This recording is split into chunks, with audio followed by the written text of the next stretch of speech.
Hello दोस्तों, स्वागत है आपके अपने चैनल डाउट वाला में। तो फिर से हम लेके आ चुके हैं आपके लिए बहुत ही मज़ेदार टॉपिक जो कि फिजिक्स से रिलेटेड होने वाला है आपका क्लास 12 का। तो आज का टॉपिक है हमारा, आज हम जानेंगे कि मिरर फॉर्मूला यानी दर्पण सूत्र क्या होता है। तो आज हम जानेंगे थोड़ा दर्पण सूत्र के बारे में कि दर्पण सूत्र क्या होता है। दर्पण सूत्र जानने से पहले अभी हम लोग जानेंगे कि दर्पण यानी मिरर क्या होता है। तो चलिए पहले हम लोग मिरर की जानकारी थोड़ा ले लेते हैं, उसके बाद हम लोग जानेंगे कि दर्पण सूत्र यानी मिरर फॉर्मूला क्या होता है। चलिए सबसे पहले जानते हैं मिरर क्या होता है। मिरर, जिसे हम हिंदी में कहेंगे दर्पण, दर्पण को ही हम लोग क्या कहते हैं, इंग्लिश में मिरर कहते हैं। दर्पण ये बेसिकली दो प्रकार के होते हैं। मिरर कितने प्रकार के होते हैं? मिरर दो प्रकार के होते हैं।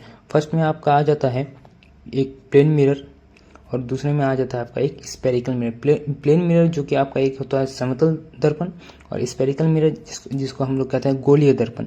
तो इसमें हम पहले लिखते हैं प्लेन मिरर, हिंदी नहीं लिखे, बता दे रहे हैं हम हिंदी। और दूसरा आ जाता है आपका स्पेरिकल मिरर। स्पेरिकल मिरर जिसे हम लोग कहते हैं गोलीय दर्पण हिंदी में कहते हैं। तो स्पेरिकल मिरर का दो भाग यानी ये 2 टाइप्स के होते हैं। क्या क्या?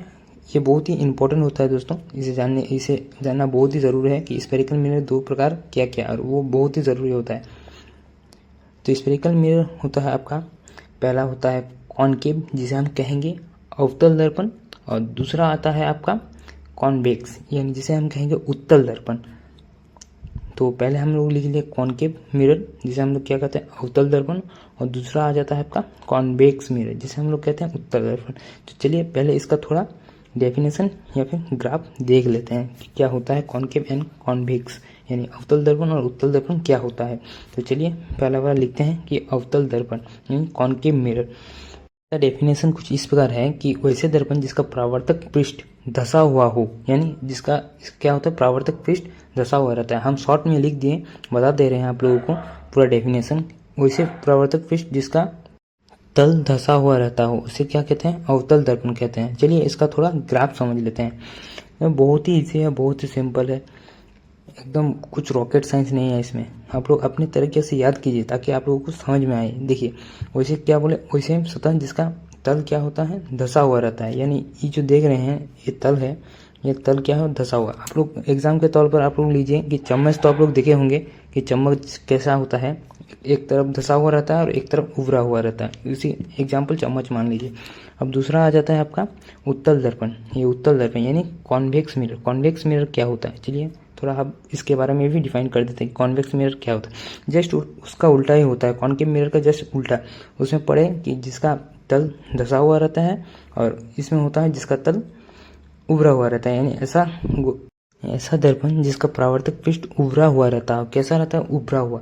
उसमें क्या क्या पढ़े हम लोग? अवतल दर्पण है। अवतल दर्पण में पढ़े हम लोग कि ऐसा परावर्तक पृष्ठ जिसका तल धसा हुआ रहता है, और इसमें क्या होगा? इसका तल उभरा हुआ रहता हो, मतलब ऐसा दर्पण जिसका परावर्तक पृष्ठ उभरा हुआ रहता हो। चलिए इसका भी थोड़ा ग्राफ देख लेते हैं।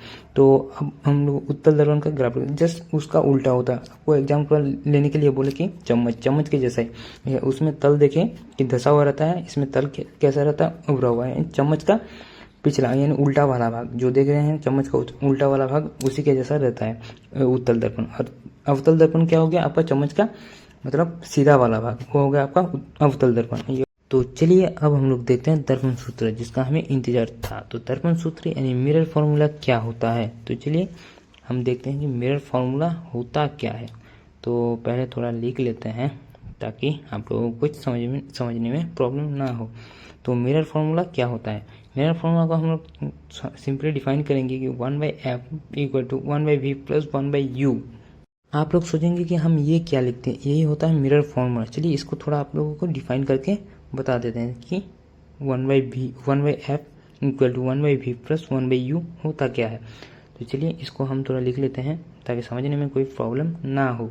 तो चलिए देखते हैं कि 1/f equal to 1/v plus 1/u क्या होता है। तो पहले आया है u जो कि हमारा वस्तु दूरी को प्रदर्शित करती है, और वस्तु दूरी को प्रदर्शित करती है, और भी हमारा है जो प्रतिबिंब दूरी को प्रदर्शित करते हैं।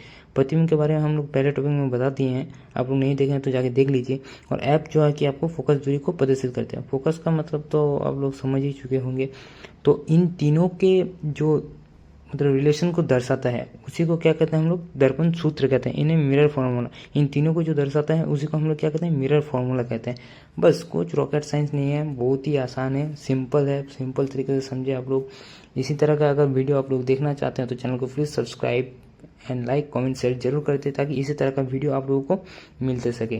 तो तब तक के लिए थैंक यू, बाय बाय, टाटा, goodbye, all the best all of you.